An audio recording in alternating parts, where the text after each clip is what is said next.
Welcome. So good afternoon, and thank you for joining us. This is our 9th Research Roundup webinar. Today, we'll be focusing on the topic of student attendance. My name is Ted Wills. I'm a Director of Research Policy and Practice in the Office of Evaluation, Research, and Accountability, or ERA. And I'd like to also introduce my partners in today's presentation, Dr. Adrian Raitano and Dr. Moten Rayo Elanian, who goes by Tutu. We're also happy to be joined by district staff from the Office of School Supports, and they support student attendance across all district schools. We have with us Rachel Holzman and Molly Ashburn. So we're going to start today's webinar with a brief introduction to the resources that are available from the Office of Research and Evaluation, and also the Office of, more broadly, Office of Evaluation, Research, and Accountability. I'm then going to talk a little bit about the first section of our presentation before passing it on to Adrian. Adrian will talk about research on barriers to attendance, as well as how we measure and monitor attendance in the school district of Philadelphia. And then Tutu will share some trends in attendance data from recent years. And then back to Adrian, who will describe research we've done and are doing on attendance in SDP. We do plan to have time at the end for questions, but feel free to enter questions in the chat along the way as they come up, and we'll address them either during the presentation or one of us will try to answer you in the chat if that's possible. And as I mentioned before, the webinar is being recorded, so please turn your camera off if you do not want to appear in the video. The recording and a PDF of this slide deck will be posted on our website early next week. You can also visit the website to sign up to be on our mailing list to be alerted about our next Research Roundup webinar, topic to be determined. So we thank you all for joining us in person, as well as those of you who are watching the recording. And if you are joining us live, please feel free to introduce yourself in the chat as we get started. Next slide, please. So we have a limited amount of time in these webinars, and we'd like to give you some important information and also point you to additional resources that are available, which we hope to cover in other topics that we hope to cover in more depth in future webinars. So the Office of Evaluation, Research, and Accountability, ERA, is comprised of 5 other offices, which you see in green on the screen here. And we collectively conduct a variety of projects related to research, evaluation, surveys, data analysis, data quality, school supports, assessments, and accountability. And you can find a lot more information about us on our website at philasd.org/ERA, which you see in the upper left of this slide. ERA also maintains the school profiles website that has searchable and data deep dives related to district and charter schools. We also maintain the district's open data website, which has dozens of downloadable database data sets related to school information, school performance, district employees, finance, and relevant to today's topic, student attendance. Next slide. ERA also provides a summary of district-wide assessments and results, including the assessment calendar, parent materials about assessments, as well as interactive data about performance related to the board's goals and guardrails. Some of the presenters today are from the Office of Research and Evaluation, which is one of the offices within ERA. In ORE, we support the School District of Philadelphia by collecting, summarizing, and analyzing information and presenting the results in clear and actionable ways. We also serve as a hub to coordinate projects with and by external researchers. In some cases, this means that we review proposals to conduct research in our schools through our research review committee. In other cases, it might mean that we work with researchers to collaborate on research projects to expand the scope and depth of the information that we can develop on our own. An example of this would be our work with the Philadelphia Education Research Consortium, or PERC, where we have done research related to 9th grade student attendance, which we'll be talking about a little bit later today. A lot of the work we do is for internal audiences to support the day-to-day work of our district colleagues. However, as much as possible, we do try to make our work available publicly as well. One way that we do this is by publishing reports and briefs on our website. The link to those is displayed on this slide. If you're not familiar with this repository of information, we encourage you to take a look. You'll find material that spans a variety of topic areas. Another way that we try to share information is through this webinar series. So as we're about a year in March 2022, we launched this new way to share and discuss our work, which we've been calling the Research Roundup webinar series. Our hope is that this Research Roundup webinar series will complement the other ways in which we communicate about research directly relates to the school district of Philadelphia. Each Research Roundup webinar has a different topical focus. And since we started the series last year, we have had 8 Research Roundups on a variety of topics, including literacy, math, high school graduation, food insecurity, results from the district-wide survey, and more. Next slide.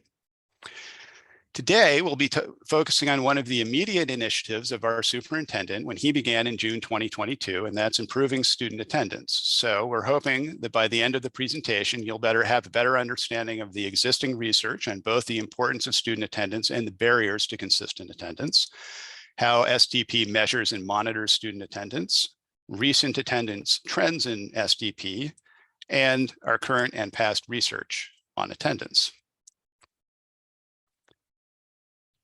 So I will begin. I'll take the first piece of this presentation and talk about some general research on the importance of student attendance. Next slide. So what I'm going to be talking about will be a variety of circumstances in which positive student attendance is related to positive outcomes of various kinds. And as we talk about this research, it's important to keep in mind that the cause and effect relationship between attendance and outcomes is often complex, and it may be difficult to tease out. So, for example, we can easily imagine that when a student comes to school regularly, they are present for instruction, and as a result, they maximize their opportunities to learn, and this causes better outcomes in academic performance. So in this case, we can imagine attendance causing better academic outcomes. However, you have to keep in mind that by the same token, we can imagine a student who has positive results in school, and as a result of that, maybe they have a greater sense of buy-in in the value of school in their education, and that might lead to strong attendance. So we can also have a causal arrow that goes the other way. And finally, a student may have life experiences, either barriers or advantages, that simultaneously impact both that student's attendance and also their academic performance. So I'm just going to ask you all to sort of keep this web in mind as we go through specific cases where attendance and outcomes are linked. So next slide, please. Our first finding is that attendance is strongly correlated with reading performance, especially in the younger grades. We know from the data in our own district that kindergartners who attend school consistently are more likely to read on grade level by the end of kindergarten. Throughout this presentation, we'll be talking about different ways that we measure attendance, and in considerably more detail later on, Adrian will walk through that. But for the moment, this slide uses an approach in which students have been grouped into attendance bands that are 5 percentage points wide. So for example, that first bar, 95% attendance or greater, than the next one, 90 to 95%, and so on. And for a little bit of context, the school year is about 180 days. So each of these 5 percentage point bands, that's about the equivalent of 9 school days. Okay, so the chart on this slide shows that STAR early literacy data, that's an assessment that we use in SDP to measure reading. STAR early literacy data from spring 2022 for kindergarten students who fall into these various attendance bands. The tallest bar on the left tells us that 66% of kindergarten students who attended 95% or more days in 2021-22 scored at or above grade level in reading, about 2/3 of those students. Again, assuming those students were enrolled for the entire year, that would mean that they had 9 or fewer absences. By comparison, on the far right, among students who attended fewer than 80% of days, only about 35% of those students scored at or above grade level on the same test. And this attendance band, again, for context, that would be students who are missing at least 37 days, if not more. So as you can see, going from left to right, the more days students miss, the less likely they are to score at or above grade level on STAR. And these trends, it's worth mentioning, continue into later grades. This is not just restricted to kindergarten. And also, if you see the bullets on the left, we also see here another finding that is going to recur, in which attendance at one time point is often a sign of what a student's attendance is likely to be at a later time point. In this particular case, we find that kindergartners who are chronically absent are likely to continue to be chronically absent in later grades, which can, of course, then potentially continue the cycle of not reading at grade level. Next slide. So jumping from kindergarten ahead to another critical year for students, the transition from 8th grade to high school. In this case, the number of absences in ninth grade has an association with graduation rates 4 years later. Okay, so in this figure, we've again broken students out into attendance bands, but it's a little bit different. In this case, instead of kindergarten, it's ninth grade. And instead of doing 5 percentage point chunks, we've done it in terms of 5 absences. Again, the height at each bar in this case corresponds to the 4-year graduation rate for ninth grade students that were in that attendance band. And once again, going from left to right, you can see a consistent, almost linear sort of relationship that the more absences those students have, the less likely they are to 4 years later graduate on time. This next figure also bears on ninth grade, and this comes from a collaborative project with PERC that we did, Philadelphia Education Research Consortium. And in this case, we zoomed in on ninth grade. And this looks at patterns of attendance across the entire ninth grade year. In this case, we took the school year, which, as I mentioned, is 180 days, and we divided it into 18 10-day blocks. So moving from left to right. So over on the left, that's beginning of September. Over on the right, block 18, there are those last few days in June. Each differently colored line corresponds to ninth graders who ended the year within a specific attendance band. And in this case, we're back to 5 percentage point attendance bands. And consistent with the theme that attendance patterns can be persistent over time, overall, the ninth grade attendance patterns are generally consistent with patterns established in the first couple of months of ninth grade. So for example, if we look at the purple line, those are students who, by the end of the year, had attended less than 80% of days during the entirety of ninth grade. And as you can see, that pattern establishes itself quite early. So those same students were on average, had much lower attendance right out of the gate in blocks 1, 2, and 3 in September and October. The association between attendance and positive outcomes also extends to performance on high-stakes standardized tests. Here are 2 examples that demonstrate higher attendance is associated with higher test scores on PSSAs, or the Pennsylvania state assessments for ELA, math and science. Specifically, and just this is the first time we're mentioning ADA, which stands for average daily attendance, which is just another way to think about attendance. In this case, for those students who scored advanced on the 3rd grade ELA PSSA, those students attended on average 90% of school days, while those scoring below basic attend on average 92% of school days.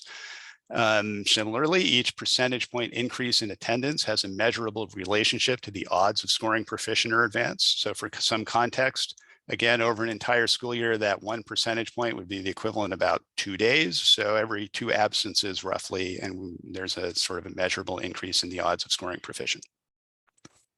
Next slide.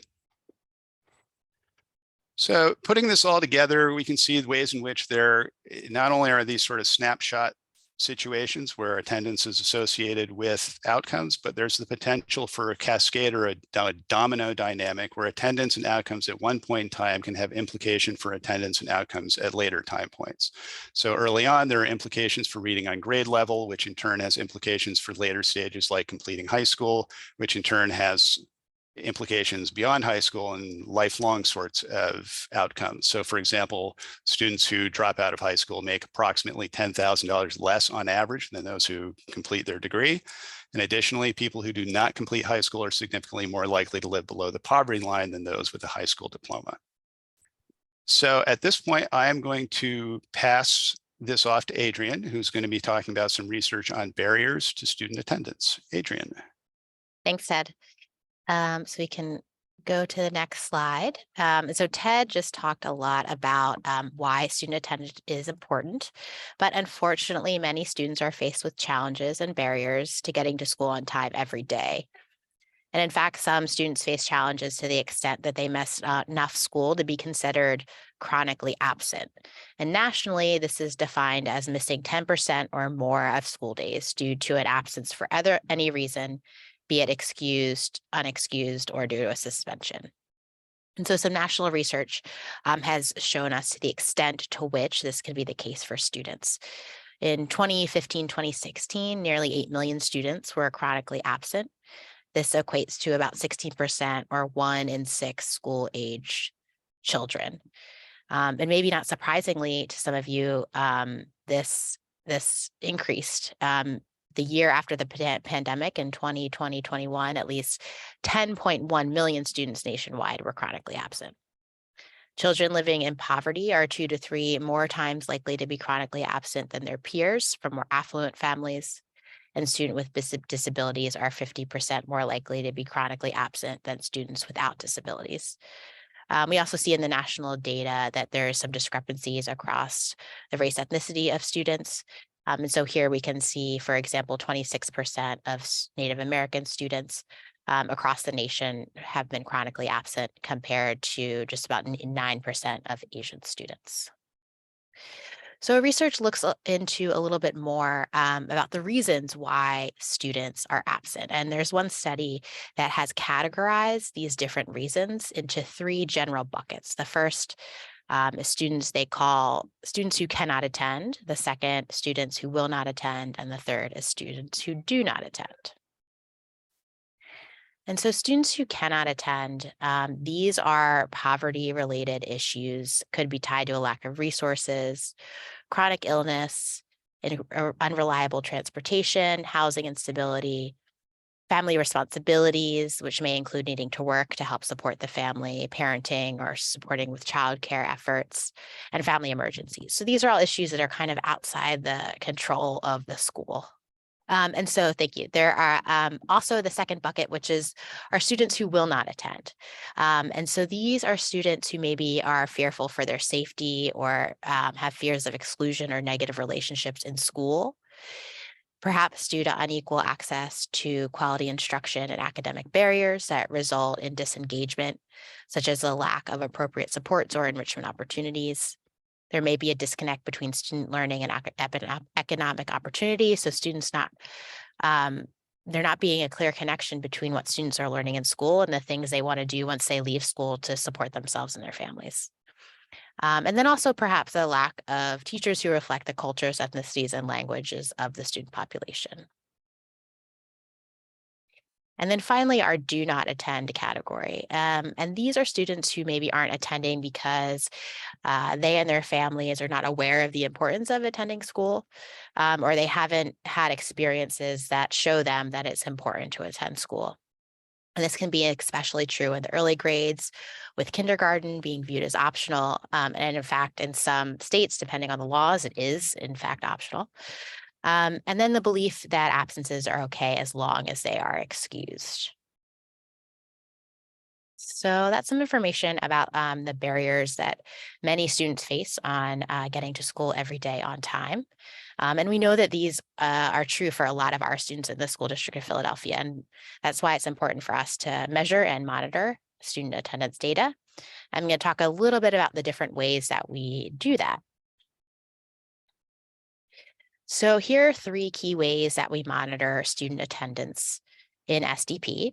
The first metric is the cumulative percentage of students attending a specific percentage of days. And here that's, we're specifying 90% and 95% of days. So this tells us the percentage of students with high attendance across the entire school year.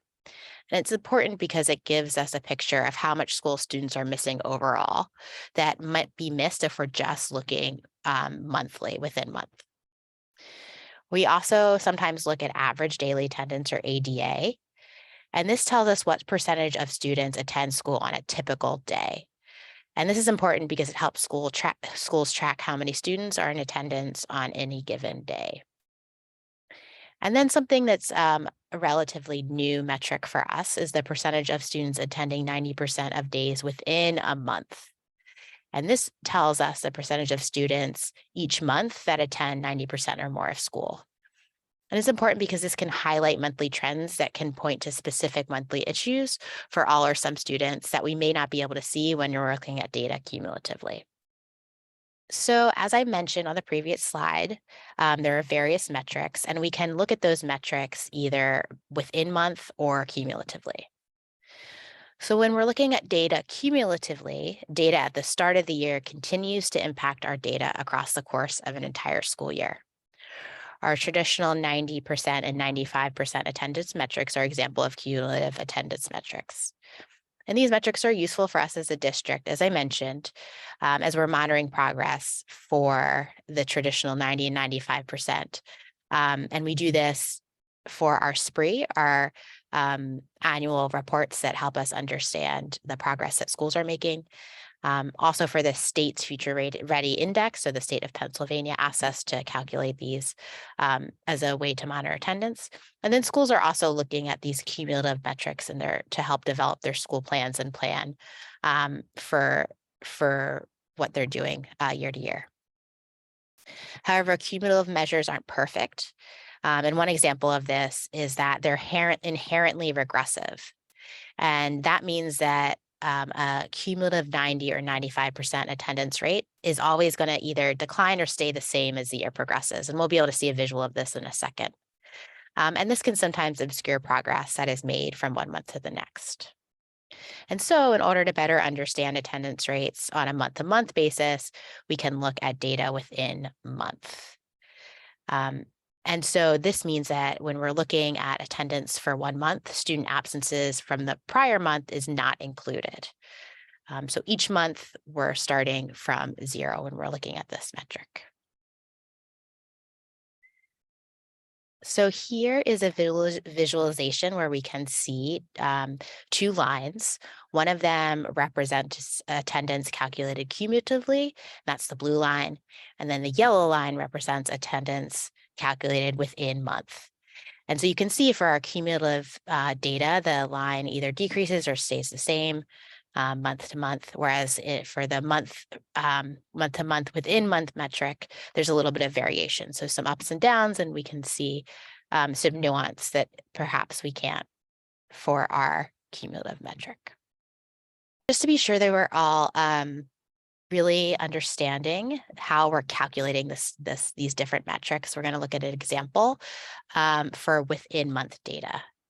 And so here in this example, we have 3 students. Student A was absent once and has an average daily attendance of 95%. Student B was absent 4 days with an ADA of 81%.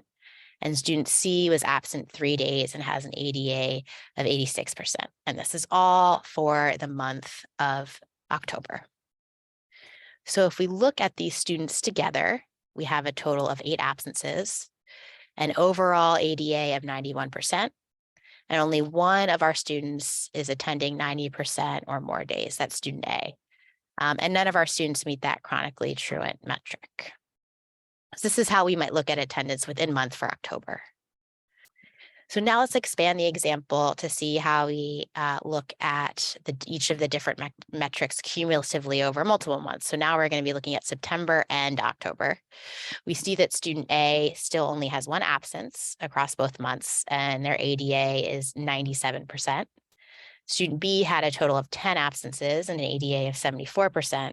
And student C has 4 absences with an ADA of 90%. So now the total number of absences is 50% and the overall ADA is 87%. And remember, we add up the total number of days attended and divide that by the total number of possible days. And we see now that 2 students have 90% or better attendance and that one of our students is chronically truant. And then finally, we want to show how we're monitoring the data when we're looking at student attendance data with the board every month, as this is one of the superintendent's priority areas. And so in particular on this slide, you can see that we're looking at student average daily attendance, and we're also looking at what is called student regular attendance here, and that is 90% or more of days attended within month. So we're looking within month here, not cumulatively. So the blue solid line is last year's average daily attendance, and the blue dotted line is this year's average daily attendance. Solid orange is last year, and dotted orange is this year. And so you can see in the red, you can give us a little click, and in our red box, how there is a difference in attendance in October from last year to this year. This is something that we can see when we're looking at our monthly data, but when we're looking at ADA, it doesn't it doesn't show up. So different ways of looking at attendance metrics can highlight different trends and things for us to notice and pay attention to. So now I am going to pass it over to Tutu, who's going to talk a little bit more about some specific attendance trends that Ari has been looking into. Thank you, Adrian, for that introduction. I appreciate it. So now, like Adrian said, I'm going to go over these next few slides in which we'll compare attendance trends in the districts from before, during, and after virtual and hybrid instruction during the COVID-19 pandemic, just so we can discuss how attendance rates has changed in different contexts. And moreover, these slides are actually going to provide an overview of our upcoming brief, which will dive deeper into attendance patterns throughout the district. So on this next slide, we can begin by reviewing data trends in cumulative attendance over the last 5 full school years, as shown in this stacked bar chart. So to give an understanding of this chart, how to read it, each bar represents a school year and each color block represents an attendance band ranging from the lowest at less than 80% of school days attended to the highest at 95% or more school days attended. And in this chart, we can examine the percentage of students who fall into each attendance band for each specific school year. So when looking at the chart from left to right, the first bar represents the 2017 to 2018 school year, and the second chart corresponds to the 2018 to 2019 school year, continuing on and so forth to the last bar, which represents the 2021 to 22 school year. And please note that for this third middle bar, which represents the 2019 to 2020 school year, we're actually only displaying data up to March 2020, since we shifted to virtual learning during the pandemic. And as a result of the pandemic, attendance protocols were actually modified, so we didn't want to reflect them in this specific figure. And then looking at the fourth bar, which represents the 2020-21 school year, attendance continued to be examined in the context of virtual and hybrid instruction. So the attendance rates during that year may not be fully comparable to previous years. So when we look at attendance over the last 5 years from 2017 specifically to the 2020-21 school year, we can see a steady increase in the percentage of district students who are in that highest attendance band, that 95% or higher. However, when we look at the 2021 to 22 school year, the percentage of students in that highest attendance band actually declined by about 20% compared to the previous mostly virtual school year. We also identified another pattern among students in the lowest attendance band at that less than 80% of school days attended. And we actually see that the percentage nearly doubled to 21% in the last year compared to 11% in the years prior to the pandemic. So on the next slide, we have another representation through this line graph, which displays the percentage of students who attended 90% or more school days from each specific month over the last 5 school years. And generally what you'll notice with the cumulative attendance is that rates decline from the beginning of the school year in September to the end of the school year in June. However, what we're seeing is that the largest declines actually occurred after the return to in-person instruction in the most recent 2021 to 22 school year. And in this case, attendance declined by about 20% from 77 in September to 57 in June. And so to take a better look at where these largest declines are happening from year to year, we actually wanted to explore grade-specific trends in cumulative attendance. For this figure, what you'll see is a clustered bar chart that displays the percentage of students in each grade who attended 90% or more school days. So for each grade level, we have 5 groups of bars, which represent attendance rates for the last 5 school years. From left to right, you'll see that the first navy colored bar represents the 2017 to 18 school year. And then that last orange bar represents the 2021 to 22 school year. And on average, Students in grades 9 through 12 had the lowest rates of 90% or higher attendance across all 5 years. The only real exception is the year of virtual and hybrid instruction, in which high school students had similar rates to students in grades K through 8. So now that we've taken this overview of district attendance over time, I do want to turn the presentation back to Adrian, who will give a deeper discussion on prior research and initiatives related to attendance in the district. Great, yes. So we know that attendance is important. We know students have barriers to attending. We know a little bit more about what attendance trends look like for our students. And so now we're going to talk a little bit about some of the interventions that we have tried as a district and what we've learned as we've done a little bit of research on those interventions. And so one of the things that we've done, and this is really mostly to target students who fall in that do not attend category that I talked about earlier on. And we've sent some mailings of it. We call them attendance mailings. And we did this from 2014-15 to 2018-2019. And this was a low-cost approach to improving attendance. And it was grounded in behavioral economics theory. It started out as a randomized control trial in the 2014-15 school year in partnership with Harvard Kennedy School. And then we found, due to the findings from that RCT, that we were able to successfully improve attendance. And so we continue to send the mailings through the 18-19 school year. Some of the specific lessons that we learned based on our research on this intervention was that, as I mentioned, it was effective for students in that will not attend category.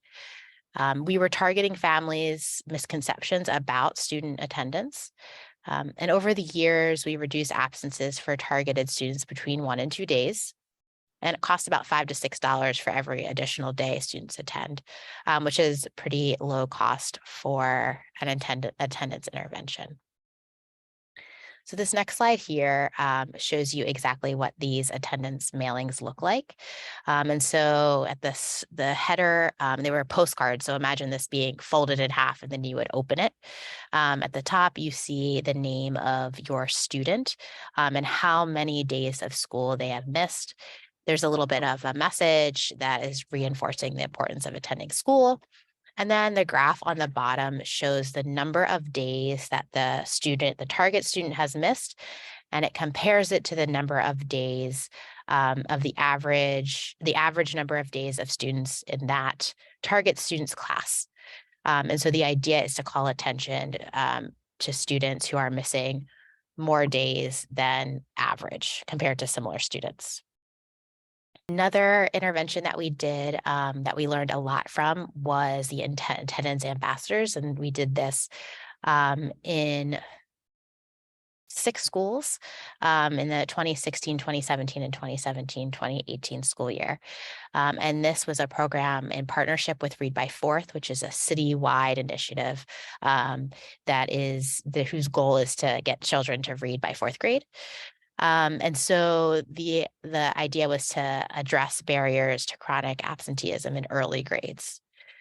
So there were attendance ambassadors that were hired at these schools. They were paid members of the school community who helped ensure families were aware of the importance of attendance and how it connects to reading achievement.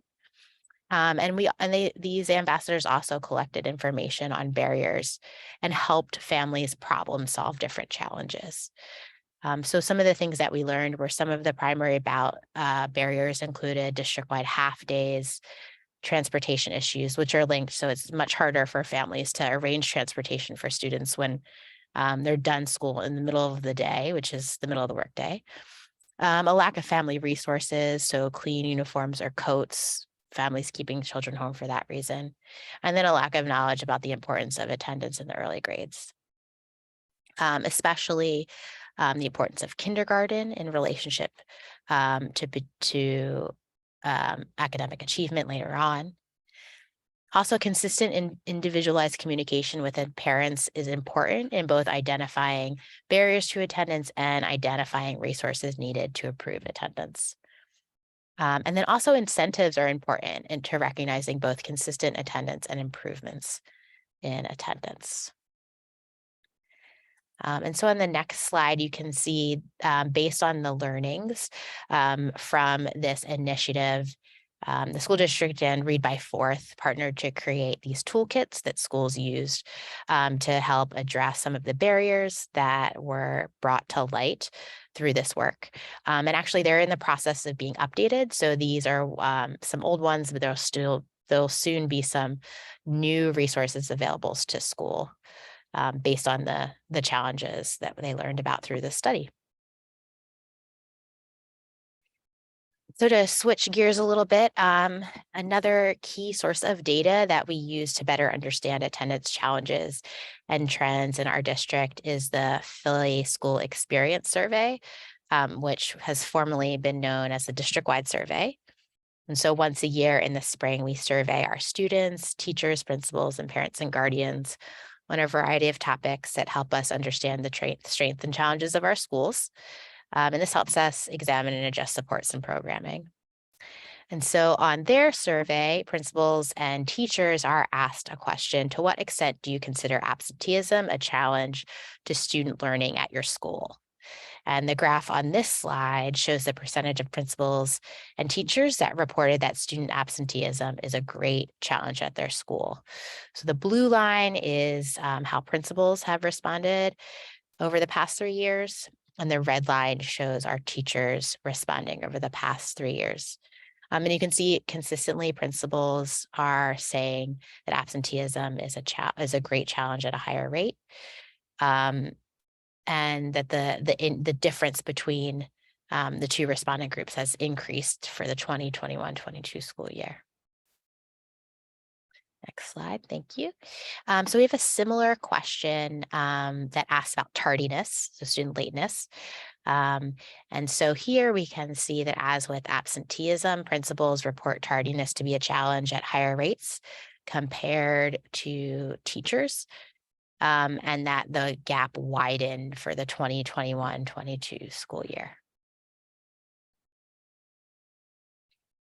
And then also, importantly, we asked questions on the parent and guardian survey about student attendance. And here we're looking at that data. For parents and guardians, we asked them to report the extent to which a list of different issues are a challenge to getting their students to school every day. And so if we look at this bar chart, starting from the left with the orange bar, the issue with the highest percentage of parents and guardians saying that it's a challenge is transportation provided by the school district. So the school bus or the yellow bus. If we follow the bars down in order, the teal, blue is family responsibilities, for example, taking care of a family member. Then we have purple, unsafe walking route to school. Green is my child has a chronic or ongoing medical issue. Red is the amount of time it takes my child to get to school is too long. And then blue is that my child does not feel safe at school. For example, they are being bullied or harassed. And so one thing that I do want to note in these last 3 slides, we've been looking at the survey data aggregated at the district level, which provides us some useful information for sure. But I also want to note that we can look at data in additional ways, such as a school level. And we encourage schools to look at their data in this way so they can understand, for example, here, the challenges that their specific parents and families are facing to getting students to school on time. And then finally, we have some resources here, which include some links to the reports and briefs. Some of them we've gone over. As Ted mentioned, we work closely with PERC, which is an education research consortium, and they have some attendance related reports as well, which we've also linked. The study about the attendance mailings is linked here. And then some publicly available data that you can look at to dig deeper into SDP attendance data, also linked on the bottom right of this slide. And that is everything we have prepared. And so we're ready for questions if there are any. Thank you guys so much for having this. Just to start off, it was really informative, and I'm excited to have this attendance data to compare to ours. I wanted to know if there are any timelines for when the attendance initiatives will be put in place. the ones that were spoken about. Can you be, sorry, more specific about the initiatives? Do you mean the mailings? Yeah, when's the mailing coming out or the updated like attendance cards that the teachers would have, like toolkits? So the mailings were something that we've done in the past, and they stopped in 2018, 2019. So there isn't currently a plan to start them up again, although there are some maybe discussions. In terms of the updated attendance toolkit, I think Molly, you probably have a better idea of that timeline. So the Read by Fourth toolkit is something that we have had put out, and we have provided some updates year after year. We actually just started our attendance working group in partnership with the Read by Fourth. And we are planning on providing updates to the toolkit to have ready for distribution to our school leaders for the start of next school year. Thank you. Hi, this is Yvette. Can you hear me? Yes. Great. I was just wondering on the slide that was talking about how principals and teachers rate how absenteeism affects or whether or not it's challenging for them. How do you guys interpret that data? How do you use it to inform or to make recommendations, or how do you understand those results? I can talk a little bit about how our office tries to support school leaders in doing it. And then I don't know if Molly or Rachel have anything to add about how their office uses it. But we do principal trainings pretty much every year that helps them dig into and really understand their survey data. So that way, if there's anything at the school level that they want to include, for example, in their school plans, or any resources that they think they may want to shift to attendance efforts, they have the data and information to do that. Yeah, and if there's anyone else here from the district who is using this data and wants to talk a little bit about how they use it, please do. My follow-up question is, am I interpreting it correctly that teachers find it less of a barrier or a challenge than principals do? And if they do, is it because they're closer on the ground and they don't see that challenge, or is it because principals have more awareness? Or how do you understand that, or do you guys talk about that? So one thing that we've been working on this year is to gather a little bit more qualitative data from our school leaders and soon our teachers, so that we can better understand some of this more quantitative data. But I wouldn't be able to make any conclusions about why there is this discrepancy right now. I can share a little bit about how our organization utilizes daytime school data. So we run after school programming at schools, and it's nice to see if we're like new in the program or if we've made any changes, if a trend in school day attendance is along the same timeline, not to create like pause or anything like that, but just association. It's really helpful. Thank you. Yeah. So it would seem that we have answered all of the questions. We do have about 10 minutes remaining. I encourage people to stick around, and if anyone is thinking about coming off mute, I certainly don't want to step on that. So we will wait a few more minutes. But if you people need to head out, that also is fine as well.